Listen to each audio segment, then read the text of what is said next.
সবাইকে নমস্কার জানিয়ে বলছি, প্লিজ দয়া করে কেউ কাউন্টিং এজেন্টরা এবং প্রার্থী ক্যান্ডিডেটরা তারা ভোটিং এলাকা ছেড়ে আসবেন না।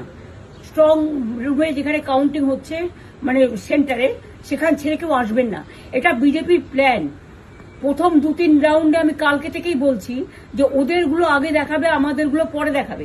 এবং অনেক জায়গায় 2-3 রাউন্ড কাউন্টিং করার পরে প্রায় 100টা জায়গায় কাউন্টিং বন্ধ করে রেখে দিয়েছে।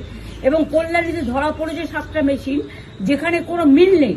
এটা টোটাল ফোর্সফুলি সেন্ট্রাল ফোর্সকে দিয়ে চারিদিকে তৃণমূল কংগ্রেসের উপর অত্যাচার করছে, অফিস ভাঙছে, জোর করে দখল করছে।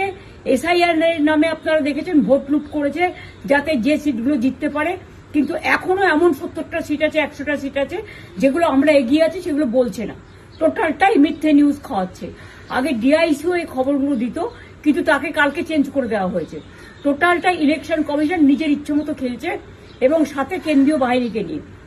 এবং আমাদের পুলিশরা টোটাল মাথা নত করে কেন্দ্রীয় বাহিনীর আন্ডারে কাজ করছে। সুতরাং আমি আমাদের কাউন্টিং এজেন্টদের, আমাদের সমস্ত পার্টির কর্মীদের বলবো, অত মন খারাপ করার কারণ নেই। আমি বলেছিলাম সূর্যাস্তের পরে আপনারা জিতবেন।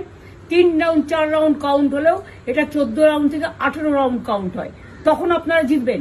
Wait and see, watch.